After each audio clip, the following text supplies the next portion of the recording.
Okay, let's see. Okay. Thank you for taking your time to attend the Avalanche workshop. So we have a couple of minutes. So I'll just do a small introduction. My name is Leo. I'm the tutor of ABC, uh, majoring on Avalanche blockchain. And for this given session, we'll just be diving just a little bit on Avalanche, then do a small coding session.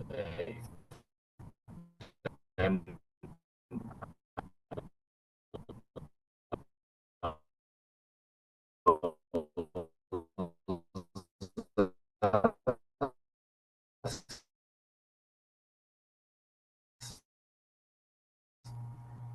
then we can move to. So also will be open for debugging issue when you're developing, or if you are starting out, we can work together so that we meet the deadline of 29th.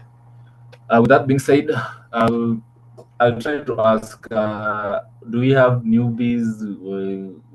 We there was a guy we talked here. I think Mrs. is a legend in EVM.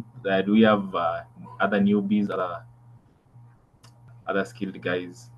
If you could just show me so that I know if we can move faster or we'll be going slowly with the introduction. Okay, Miriam, I can see you've commented a newbie. Any other?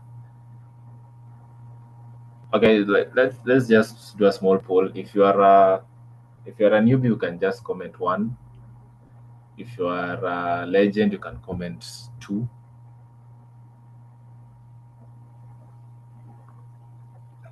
So I see this one, three. I'm just kidding.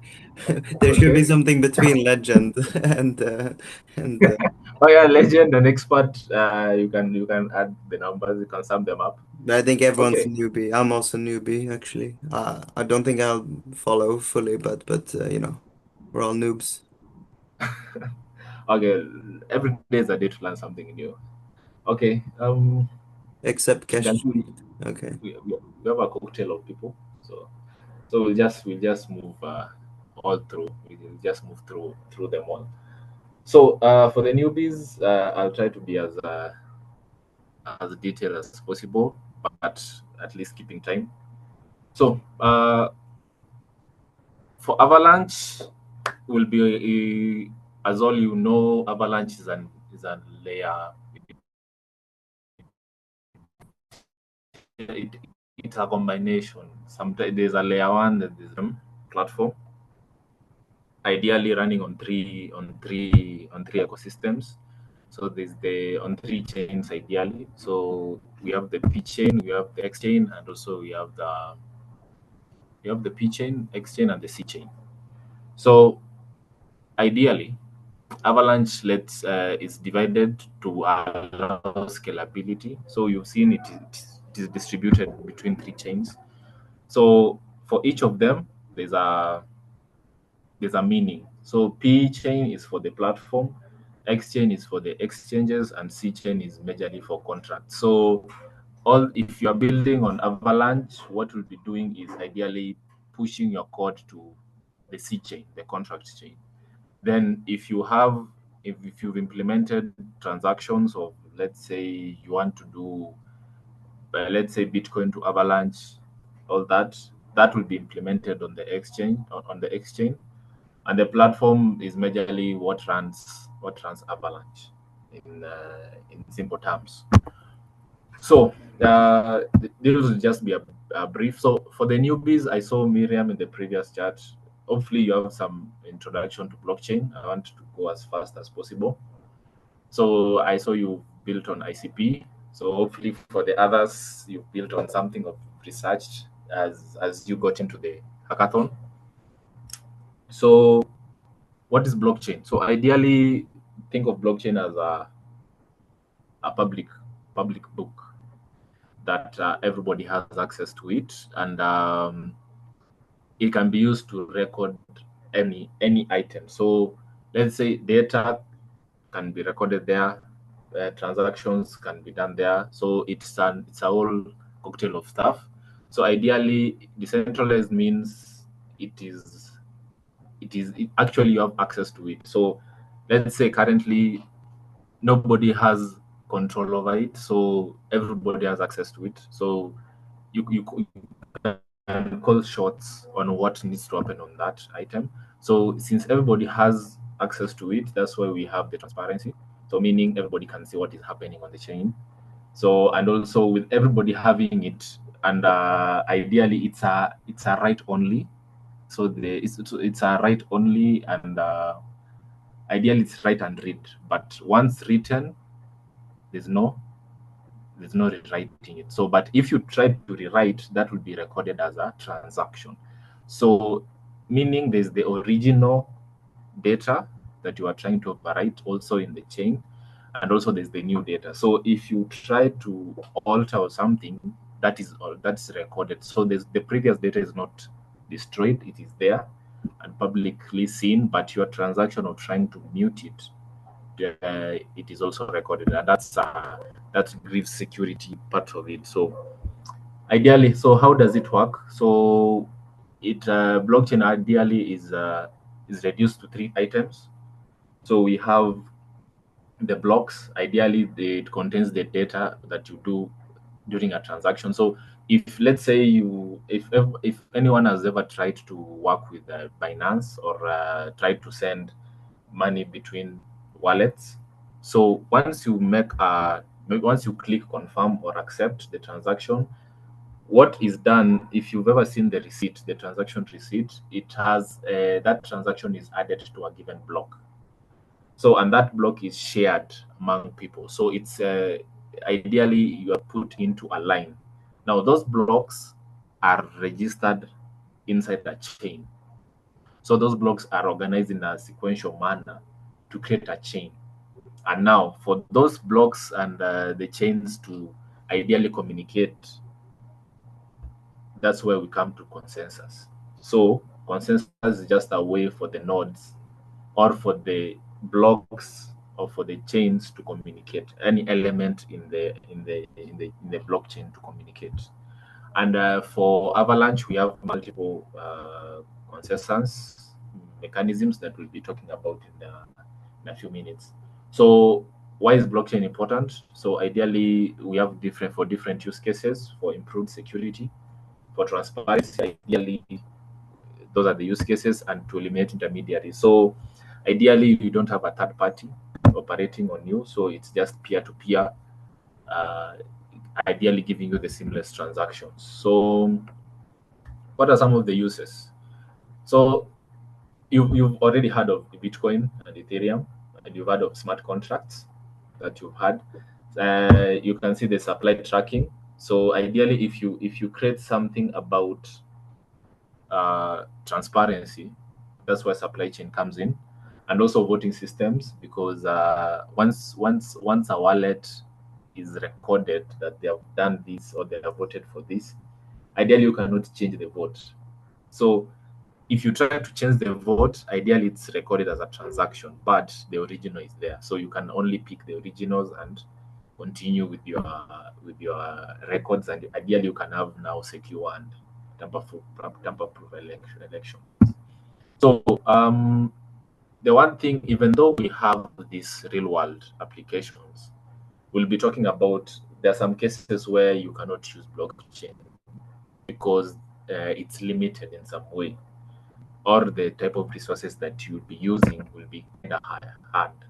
So some of the challenges of blockchain are scalability, because if you find some blockchains that handle too many transactions, ideally it will be overwhelming. So how can you scale it? So you've heard of the trifecta of blockchain, where we have decentralization, security, and scalability.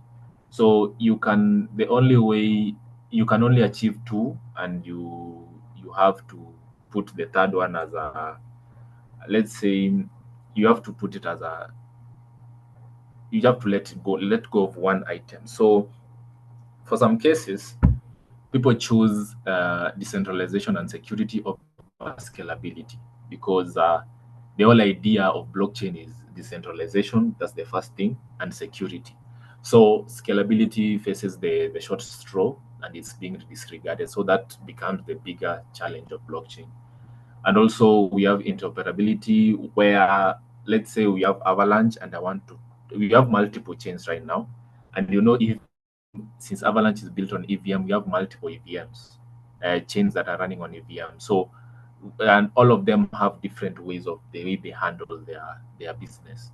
So finding a way to have one chain cohabiting with another one, that becomes a big issue. But the goodness of Avalanche, they have sorted the first two, so that's where the beauty of Avalanche comes in, and the complexity is Web is a steep slope for someone who is trying to get there because there's too much, and you have to learn and relearn, and ideally understand how everything works.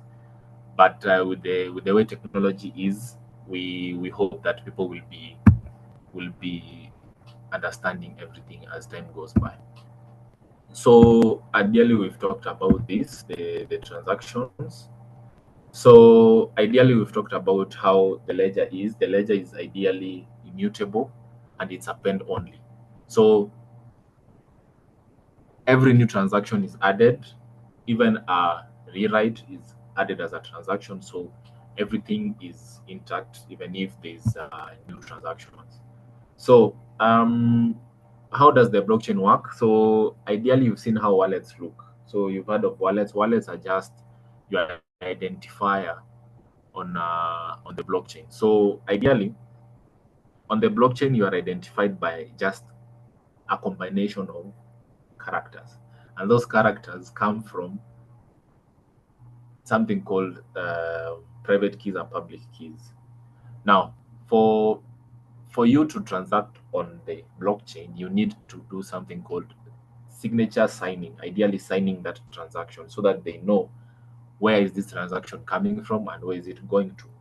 So that's where private key and public key comes in, and all that is commemorated or is engulfed by the core element of security of blockchain, that is asymmetric cryptography. So cryptography in simple terms is just a way of you converting original data to a format that is not easy for anybody who gets touch of it to understand, except the sender and the receiver. So that's what blockchain is ideally built on. So you can see we have the private keys and the public keys. So the private keys used to sign the transactions, and the public keys used to verify. So where is this transaction a legit one? Should I receive this transaction that is coming?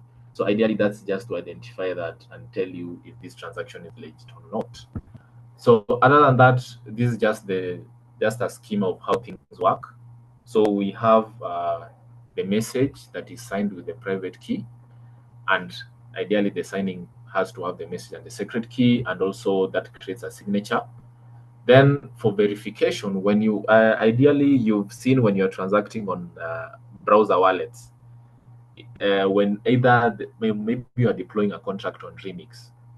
On Remix, when you click on deploy, it pops up that wallet and tells you to verify that or authorize the transaction. Ideally, this is what is happening. At this box, this is what is happening. So ideally, the message is ideally the contract. Then the secret key is ideally from your wallet. Ideally, then when you sign, it will create a signature. Then now on the blockchain, what will happen when verifying? It will take your signature, the message, and the public key for you for the verification to happen. So if the signature is wrong, meaning the message that was there is not the right one, so it will come false. And all that, ideally, all these three parameters need to be correct for you to have a correct output. So, for anybody who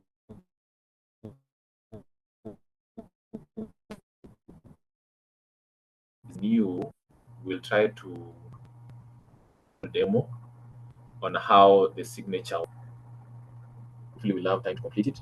So we'll be opening a demo a demo platform where you'll see how everything works under the hood. As that is opening,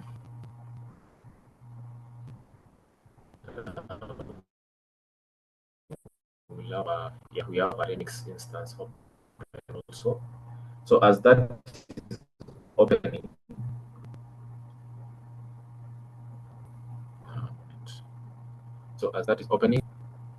let's work on Avalanche. So what is Avalanche now? So let's now focus on Avalanche for the next couple of minutes. So Avalanche is a purely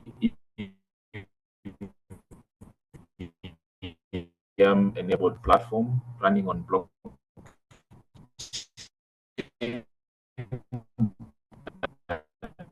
specializes on three things. You see the first two. The first two you saw that solved it by doing two things. Your time to finalize a transaction is less than seconds, and also scalability is it can handle multiple transactions. So if your project in the ABC hackathon is needs these two things, in ideally needs speed and scalability, ideally Avalanche will be the right place for you to develop, because Avalanche runs on ideally it runs on clusters of nodes that handle individual transactions. So for developers, you've heard of message queues and you've heard of caching. So ideally, in simple terms, Avalanche tries to handle it like that, so that every single we have like workers that can handle those transactions independently, so that we can improve scalability. Because now, if we have workers on the background handling those transactions, meaning we can take more transactions and solve them in time. And if we have more workers, meaning our speed will be higher. Meaning, if we have 1,000 transactions running at a go, if let's say you are building an HR system that pays people through crypto, and you want to do batch payments at once, Avalanche will be the best place for you, because it will handle those transactions in less seconds than the traditional way of handling transactions. So as we look at Avalanche, what makes it stand out? You've heard of consensus. There's the high speeds. So we have a custom blockchain, ideally subnets. So ideally, what we were talking about in the previous one, nodes. Ideally, the whole network has been broken down into now sub networks, where where they run independently, like a small blockchain, to handle bigger transactions. So ideally, it will give you the scalability that you want. So, and also interoperability. Apparently, you are able to bridge tokens between chains that are not running on the same frequency. So right now you can run with let's say Arbitrum, you can run with Bitcoin, you can run with Solana, all from Avalanche. So you can easily send Bitcoin from one wallet in Avalanche to a wallet running on Bitcoin, and also low fees. Now this is a very beautiful thing. If you've ever tried to transact on Avalanche, you'll see that there's it's 0.00 something. It's quite very little when you're running on Avalanche. So that's cost effective for the developers and users. So let's say you are developing a smart contract. Now, if you develop it on Avalanche, when you deploy it, you'll have that. And also for the users, ideally it will feel like a steal, because the users will not feel any pinch when they are trying to pay either for gas fees or the transaction costs. And that's a beautiful thing about Avalanche. Now, on Avalanche, we have consensus. The consensus methods, we have three of them, and the major ones are Snowman, and we have Snowman. We have now we have these ones. Sorry about that. Let's go to the right place. So we have Snowman, and we have the blockchain consensus, and the proof of stake. Now, for Snowman, it runs on a let's say it runs on word of mouth. Let's say word of mouth, and I'll explain it.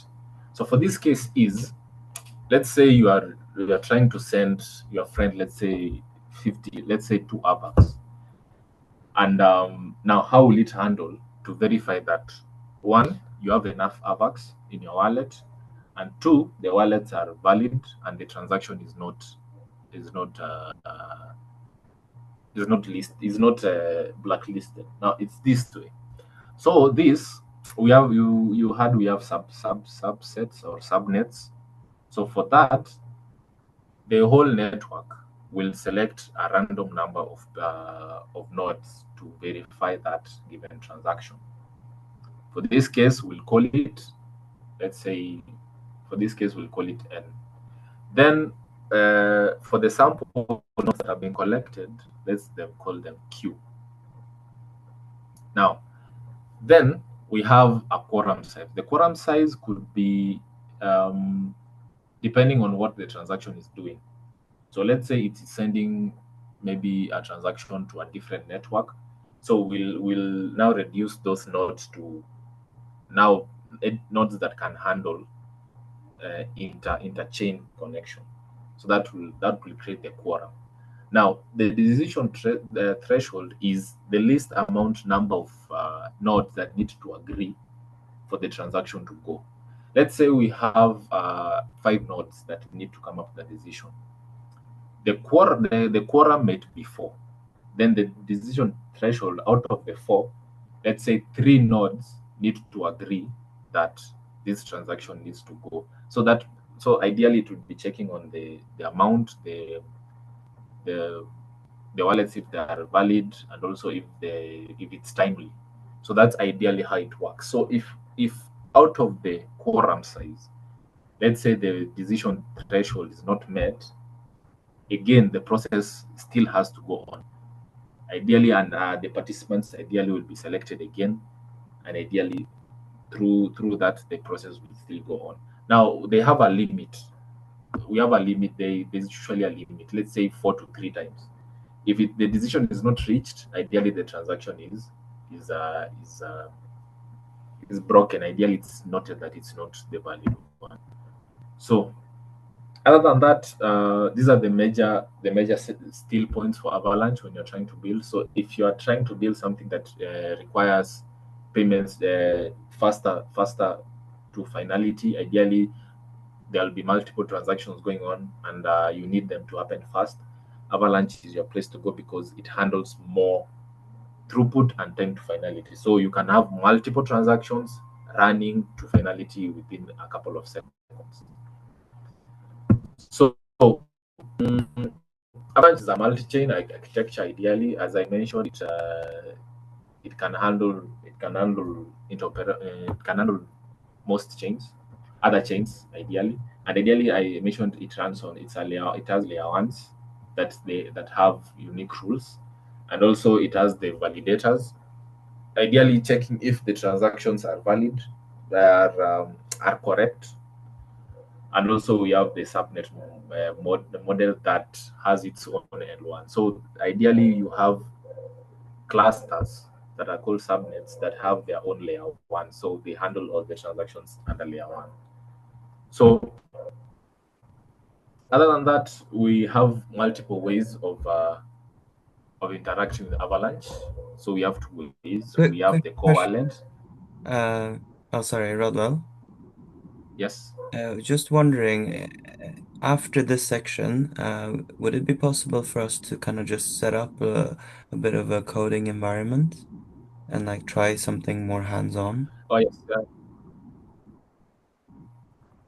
So we have these 2 hands-on. That's where we'll be working on. So Okay, I was just awesome. taking out if people have not set up this, because they'll be needed when we start coding for the deployment, because that's where we'll be interacting with Avalanche. So guys, if you've not interacted with how you can integrate Avalanche, so we have 2 ways. So for this case, we'll work with only the core wallet. So ideally, for you to set up Core Wallet, you need to just go to your browser and go to manage extensions. Then you can just search for Core Wallet, depending on the browser you are using. You'll search for Core and you'll see something like this. So for this case, I'd already installed it. So then you can just activate. Once you activate it, ideally for this case, you'll just add Chrome. Then it will give you a multi-step on a way to integrate it. So you just set up.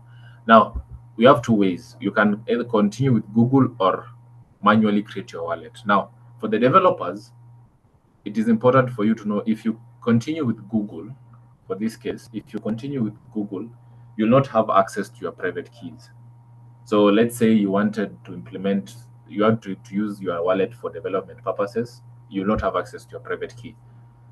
But if you want access to your private key, you need to manually create your wallet. So when you manually create your wallet, you'll have access to your recovery phrase, your seed phrase, and also your private key for the way to, for any way you want to use it. Now, um, from that, for you to deploy wallets, for you to work with wallets and to deploy contracts, you need to switch to Fuji testnet. That's the major testnet for Avalanche. So you need to switch. So after you've set up your wallet, you need to go to advanced settings and you go to testnet and you can just activate it. Then you can try to get some test tokens. So for this case, I'll paste this link in the messages so that you can access it. So if you follow the link in the messages, you can paste your Core Wallet and you can get your testnet for the demo that you're trying to do. The next steps. Then now we have two cases. Let's say your DApp will be working with MetaMask and also Core Wallet. MetaMask, sometimes when you prompt it, it will Core Wallet will not be initiated, but only MetaMask. So it's important for you to disable it to avoid the conflict. Now, we'll be moving to a different, more hands-on experience. So for this case, we'll be working on a couple of things. So we'll be moving on how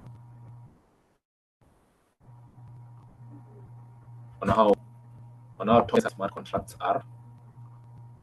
So for this, we'll be using Remix. So if you are new to Web3, I've pasted the link. So this is just a browser enabled IDE for you to work with Web3. Ideally, for you to work with Solidity.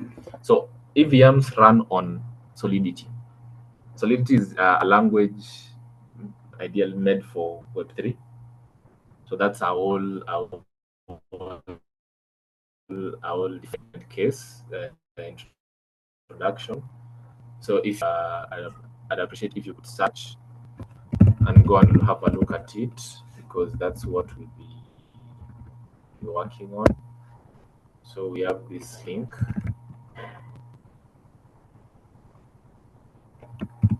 So if you want to get into EVM, it's important for you to learn Solidity, because that's what we'll be building with. So for this case, I have a dummy smart contract. So smart contracts ideally are it's just code that is running on Web3 that automates your functions on the blockchain. So smart contracts can hold any type of code, and they can hold the beautiful thing is they can hold tokens. So you can create a smart contract for, let's say, crowdfunding, and people can be sending tokens to your wallet. So this case, I have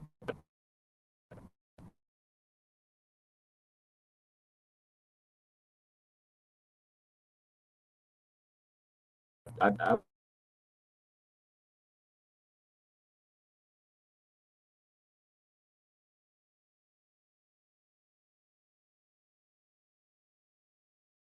couple of have a couple of contracts that we can go through on. So we have a couple of DT. You'll have just an overview together so that you understand. So on creating now the code, we have as long as you know the fundamentals of coding and as computer science, you'll understand that for every language you have the functions, the declarations, the initiators, the classes, the variables, the data types, and all treat them differently, and they have a different identifiers and declarers. Now for Solidity, we have two important lines. So when declaring your variables, remember not to use keywords. Now for this case, you just define the keyword contract for you to identify this as smart contract, then the name of the contract. For this case, it's a ballot. Ideally, you're creating a voting smart contract. Then we have uh, objects. In this case, this is a type. You've heard of types. So this one is we have internal types, internal and external. So internal, they come with a language. External declared types are the ones that the developer uses or creates. So for this case, we have a declared type that is called using the structure. Ideally, for this case, this struct is in full is structure. So you are declaring a structure for a given entity. For this case, it's a voter. Now, for the voter, depending on your needs for the application, you can now put the data types and the variables and the attributes ideally. So for this case, you have an unsigned integer that is a weight. So ideally, for this case, we had that a given voter can have different the weight or I could say the importance of a given voter. Let's say they vary. So let's say voter A has the weight of that vote is bigger than voter B because let's say maybe they hold more tokens in the ecosystem, so they have a bigger weight. You see, so you can just put variables in that. Other than that, we have the voted booleans. This is just identifier. So if someone has voted, so this just is switched either true or false. Then the address. So who did you vote for? Let's say what did you vote for? Then the number of vote, the index of the vote. So what were you voting for? So for this case, we are voting for proposals on the blockchain. So for the blockchain, we have DAOs. Let's say those are autonomous organizations. So for you, let's say you want to create something, let's say for a circle. Now you want to implement either changes or features, more features to that. Now for that case, you need to create a proposal so that that's the idea of blockchain, decentralized. So that not only you as the developer, you come up with the idea and implement it without involving others. So let's take, for example, a circle management system where people save using crypto and tokens. So for you to make any change for that platform, you need to create a proposal so that the governing body and the people involved can come up with a decision so that not only you, everybody needs to agree for you to implement that feature. And that's the essence of for this case. So the proposal ideally is, let's say the name of the proposal is, let's say you want to, let's say, change the name of the system or implement a feature for withdrawal. You see, so that's ideally it. Then the number of votes, ideally vote count is this proposal has gotten how many votes. So let's say you can add maybe a unit of maximum. count. So this is just to show that if it reaches this threshold, maybe the proposal has passed. So as people continue voting, you can add a variable for, let's say, maximum vote count, so that at its checks, if the votes are equal to that, the proposal has passed. So after that, so this is just starts declarations.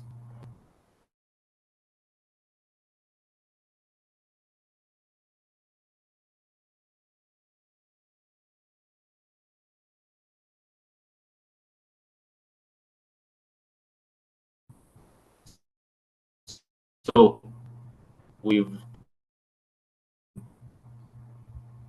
like, let's say you could change the name into bytes to, let's say, let's change this to, let's say, a string, so that it's easier for people to understand that, let's say, a proposal for change of name, instead of putting a byte. Now, address the chairperson. So the chairperson could be the person who deployed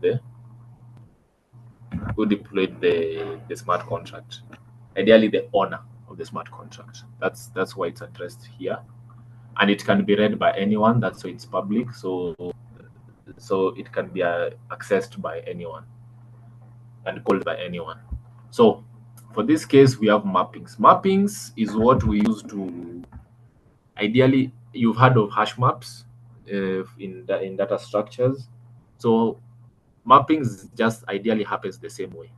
So ideally, for this case, what it's saying is an address on a blockchain identifies a voter.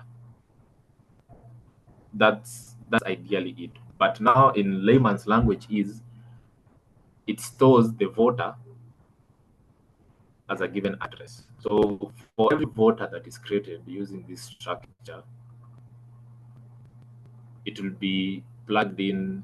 The easiest way for you to identify now this voter is through a given address.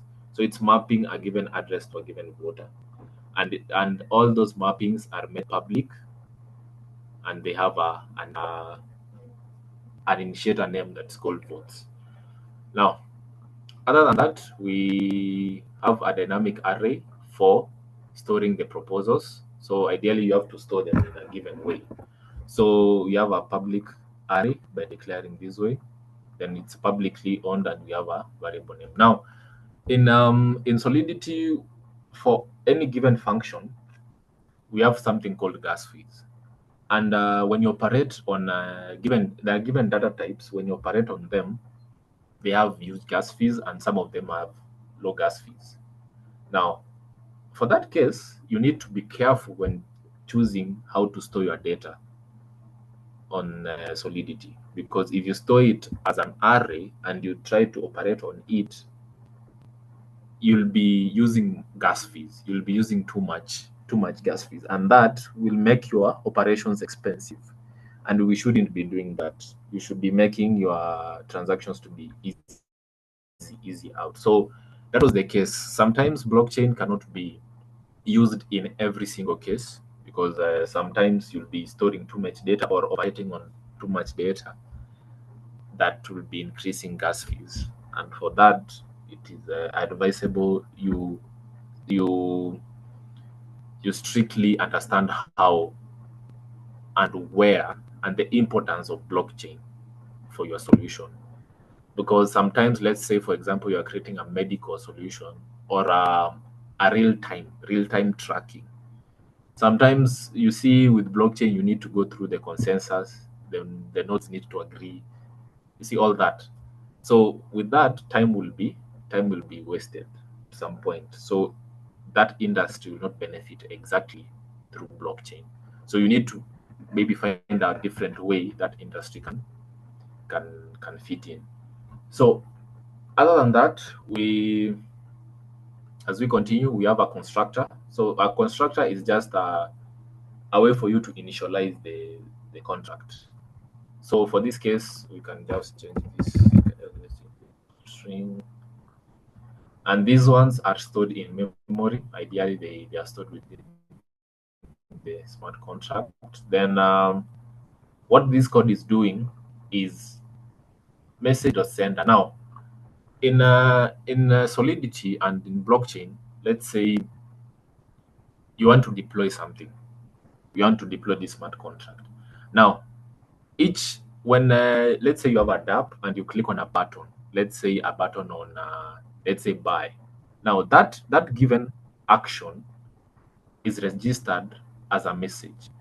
You remember in the previous slides we talked about messages being signed or transaction being signed. Now every transaction on the blockchain is also identified as a message. Now that message has a sender, has a receiver, right? And also has the gas fees that are accompanied with it and all that metadata. Now for that case, when we call this function, the constructor, the person calling it ideally sending a message. Now that message has a sender attached to it. Now if you are the if you in your dApp that you are authenticated, you will be becoming the sender here in this case. And that sender, when you remember we had private keys and public keys, right? Now those public keys, those are addresses. Now we will now destructure that object as a message and get the sender and identify them as the chairperson, ideally the person in charge of this smart contract. Then after that, we'll now put that chairperson into the voters ID. So ideally what we are doing here is searching through these mappings for that given chairperson. If it's not there, ideally they'll be added.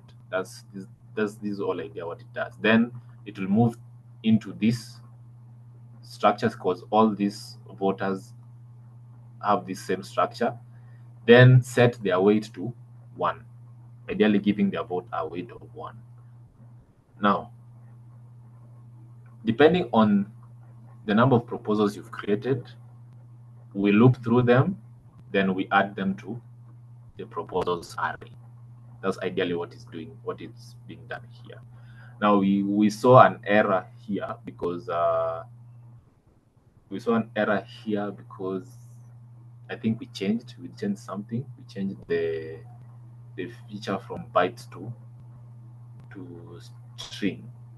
Now if we remove this, I think it removed because we had put that. But now for future plans, if a maximum vote count here, we need to put also a maximum vote count. So say for this case, we can have a maximum vote count of, if 5 people vote for this proposal, ideally the proposal needs to pass. So that's ideally what we are doing here. Now for this case, you've heard of security on smart contract. I hope we had time. We could talk about security and roles. Now you can implement your roles and security from scratch, or like the way this case has been implemented, or you could implement it using Open Zeppelin. There's an existing library for you to implement security. Now, and for that, you need to understand some other smart contracts. So there are a wide variety. Now, if you go and check them out, we have two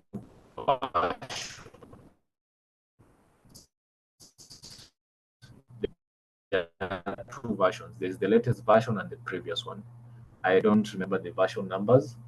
Now, for that case, you need to there's a given module that was missing, ownership. So you've heard of cases of reentrancy attacks. You've heard of reentrancy attacks is sometimes you might be sending you might be triggering a function to send five tokens 2 times.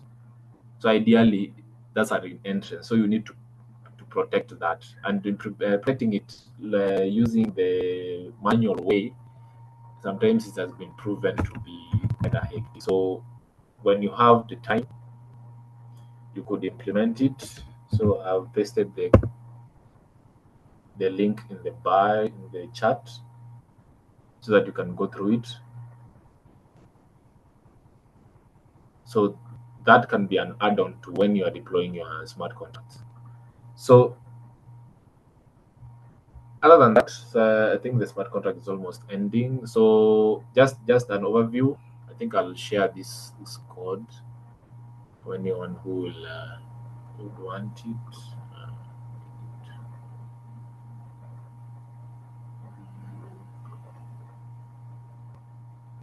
Okay, I'll create a dedicated one so that I can share it so that you can go through it. So we have other functions for the normal voting, but now the identifiers that I want you to get is these keywords. We have keywords like external, and we have other keywords like public view.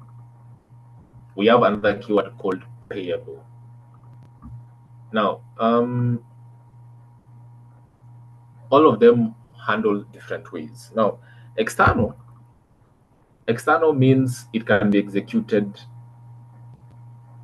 by someone else. Ideally, it can be called by someone else, meaning it's accessible outside there. But now, depending on how you've defined it, it will show you how to best work around it. So, other than that, we have one called payable. Now, payable, if you want to trigger someone to send money from one wallet to another, let's say you have your DApp. Let's say you have your DApp and this is the function that it's calling. Now, the best way for you to implement, let's say someone needs to save to the smart contract. Let's say you have a function called save. For example, let's have a function called save. Then that function we have address, let's say member, then it's payable and it's external. Now, what this I think I've put it in the wrong. Yeah, so let's change that. Now, what this does is it triggers something called value. It triggers tokens to be removed from the person calling the function to this smart contract, ideally. So you can see from the copilot that is in Remix, that's the beautiful thing is it tells you that it allows transfer from one address to another. Now, from this case, it's from the person calling the function to this smart contract for this case. So it does ideally that transfer. If you've ever seen a wallet in full code, there's a transfer function. That's what it calls. Now, and for you to put the amount that needs to be sent, you can use something like message.value. So this one accesses the amount that is supposed to be sent. So ideally, that's it. So you can decide to pay amount depending on your flow.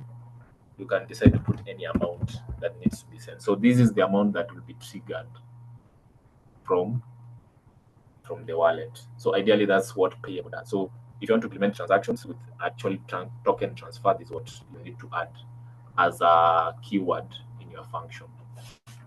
So other than that, we have the require. So a require is like a validator in Solidity. So for this case, you can see it's validating the sender's weight. So ideally, if your weight is 0, that means you have no right to vote. But if your weight is 1, you have the right to vote. You see? So it just checks. You just pass the function, then pass the condition, then you pass the call. Ideally, there's something callback, but for this case, it's just a return message. So it just checks and returns. So for this case, the condition is if your weight, it requires a weight of that. It requires a weight that is not equal to 0. Else, this is the mess, and all that works. So, and for this case, it's just some basic authentication that says if the person if the person sending it is delegating to themselves, then you cannot delegate to yourself. You see, so that's just basic validation. So other than that, you can just see there's the basic ones, basic implementation, and there's a view. Now, uh, now for view, it's kind of different because it doesn't take in any input. It only returns. That's the point of view. Now view is just like just show me, just like get without filters or anything. Just give me something, show me something. So that's the whole point. It just gives you transparency on what is happening. So when you tell it public view, so you can just it now for this case the function is winning proposal. So when you click on when you click on, let's say, show me the winning proposal, it will just do this function and this calculation and return the winning proposal. So this cannot give you an option for you to pass any item within it. So that's the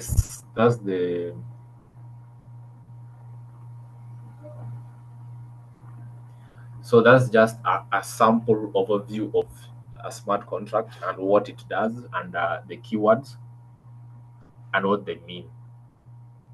So that's the whole idea. So for this case, we could try deploying it. Let's see. Try to fix this return winner name.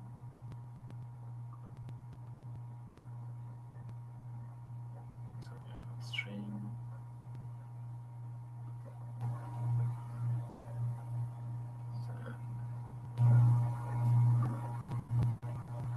So for this case, we can just do that. Then, if you've ever used Remix, the first step you have to do is compile. Now, for compiling, we have multiple providers. When you're developing, we have Hard Hat, and also we have Foundry. So these are the local tools that can help you when deploying locally on your machine. So we have Hard Hat that can very very much help you, and we have Foundry. Foundry is a new one, so you can check it out. I think it's taking time to log in to check. So ideally, you can just check the two.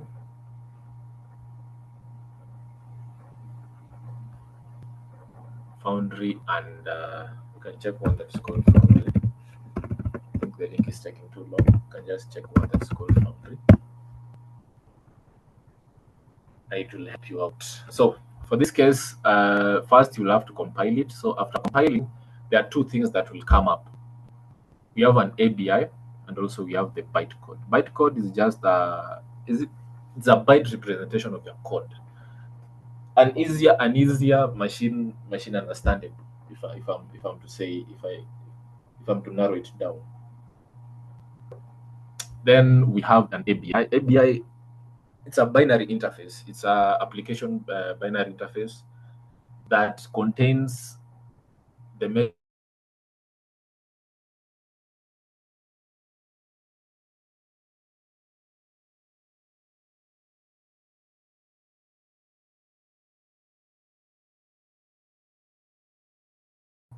to be blunt. Now you can try to view them. If we are to view it, let's open Notepad.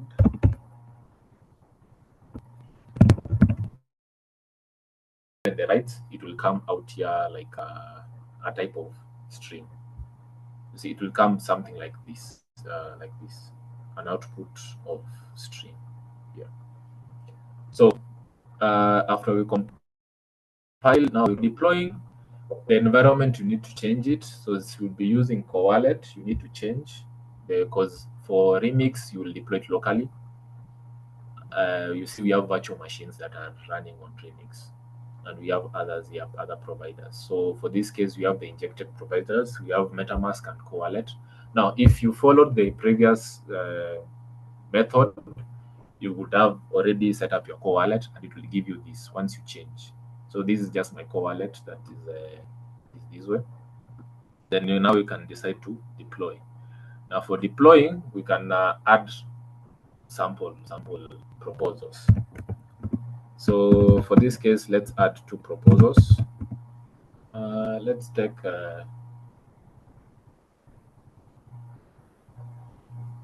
let's take 2 proposals. Let's say for the remaining competitor, let's try to make it a bit fun. Let's say Edwin to win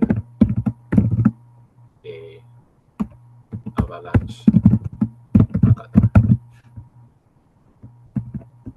Avalanche, let's say Avalanche bounty. Right. So if we were to transact that, now you realized we are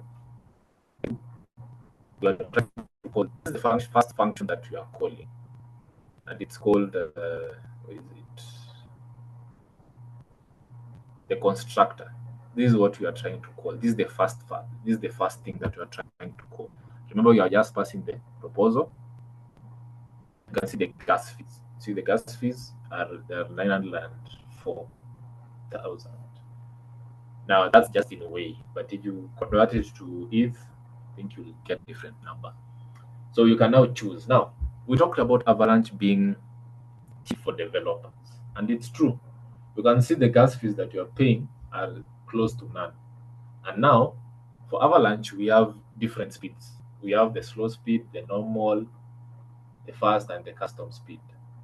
And we have the gas limits. But for this case, we can just go with the fast one or normal. Now, once we approve it, will be given a smart contract address. Ideally, this is the representation of this smart contract on the Avalanche network. So we can just wait as it is being signed.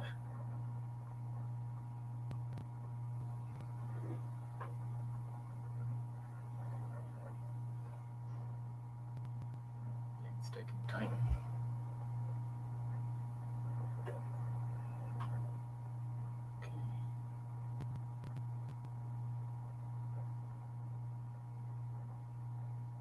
It's taking time. Try something different. Let's try to reload the page.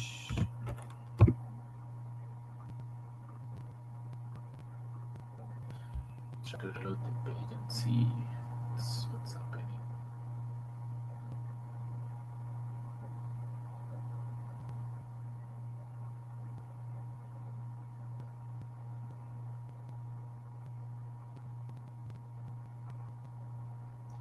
So as that is loading, so ideally that's the walkthrough. So if you set or set it as being properly, and you know what every single item is doing, that's the fastest way for it to deploy and interact with the wallet and the smart contract together. So this thing is launching. I'll welcome any question from the one guy that is still remaining. Edwin, do you have any question?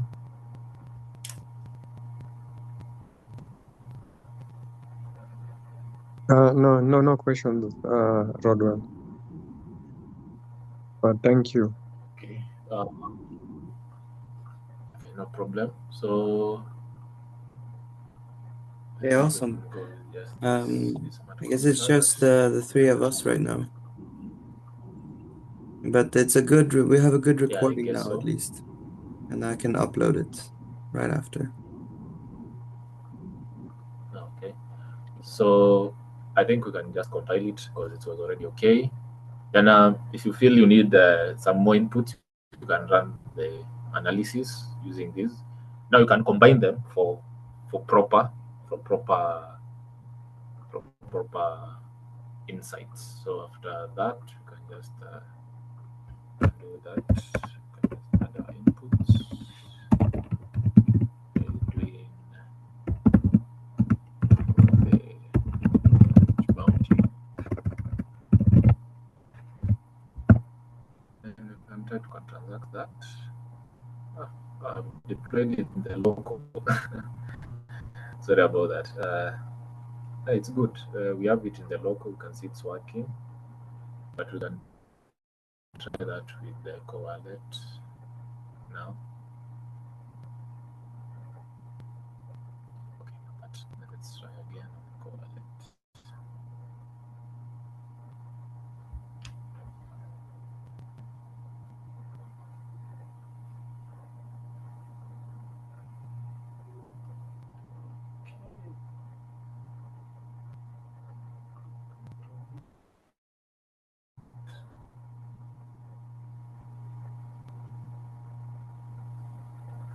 So as that is taking time, we'll wait as it's finished. So we can check on the local one first to see.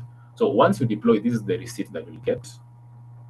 Now the receipt contains a couple of things. We have the transaction hash, ideally a signature, ideally like we have one that is live. Nice one. Now we have as a whole smart contract live on Avalanche. So as I was saying, we have the transaction, ideally just the receipt number. We have the block hash. So it's from who? Ideally, this is the message from who.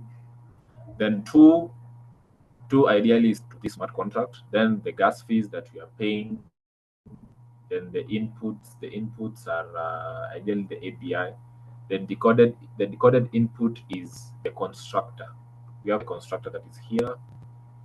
That's what we called as the first one. So that's what that means. And puts parameters. These are the parameters. We have the decoded output. There was no output that was coming from this constructor, so ideally we were getting nothing. Then you have the logs and the raw logs. Now, for Avalanche, we have something called the Explorer. So for the Avalanche Explorer, we have is called we have that subnet.avax. Then we have another one called Snow Tracer, Snow Trace testnet. So these two can help you to decode. Let's say you've already deployed something, so you can maybe trace it or try to identify it. So for these two, we'll work on one, and we can see if it's already deployed there. So we can set the transaction, the smart contract address. Then we can come. As they're loading, we can just try to interact with it locally here. Let's see, it is OXD. Yeah, this one. So we have this one. So you can see the full contract here. So who is the person if you call it? So the chairperson is the person who deployed the smart contract. You can see here the chairperson was signed to the person who deployed the contract. Now, how many proposals do we have? For this case, for this is to just fetch the proposal. Let's take the first proposal. Let's try to call that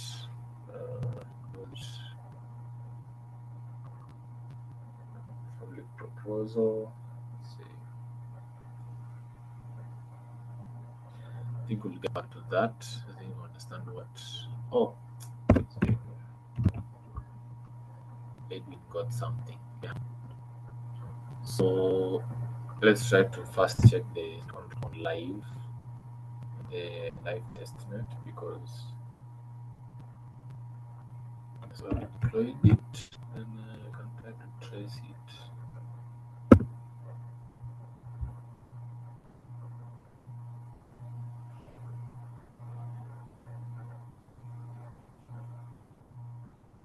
taking time to load.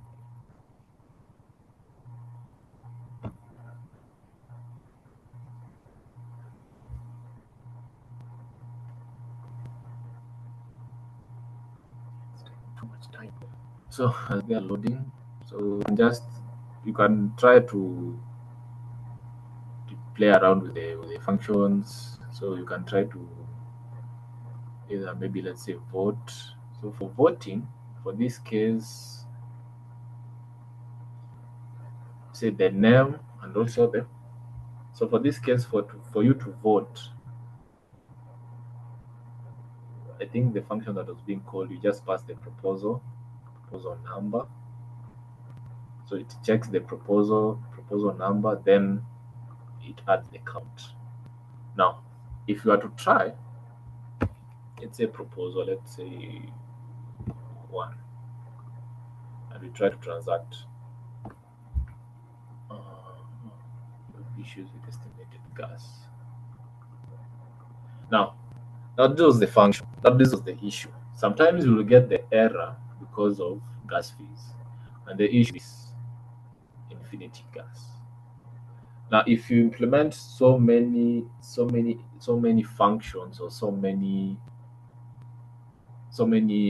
inputs or validations here, sometimes you'll get this, and it will cause an issue when you are executing it, because infinity gas means it cannot estimate how much should we use when trying to call the function or to make this given message go through. So that's one thing you need to be careful when you are trying to create these functions. You shouldn't make a function to have such a tag, because it will be giving errors. See, so if you are to try something like give right to vote, we can just come to this function. Then let's pass our address and see if it will work.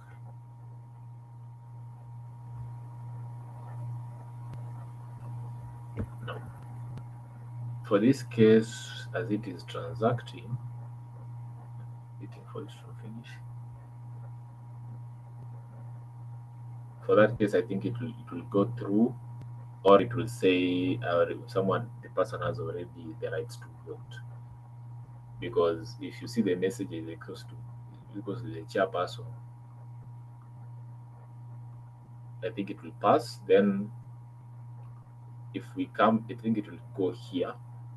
Then it will check if the weight is 0, but we already set the weight to be 1, so I think things will be correct. So if we are to check the address, I think the address is already live, so there'll be nothing to worry about. So that's the whole process of you deploying a smart contract, from development, compiling to. So if there's no answer here, you can just come to Snow Tracer. It is a helpful place for you to get. So for this case, you can see everything that has happened. It's taking too long, and you can see even the contract.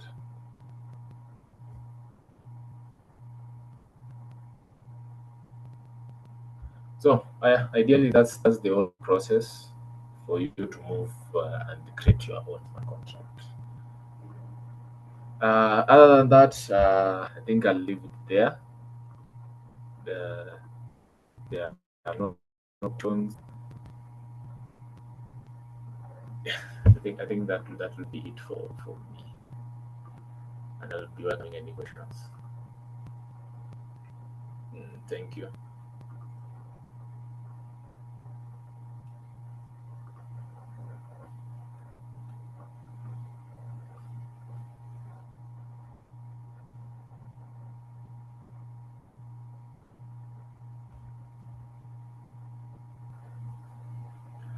Nice. I'll stop the recording now.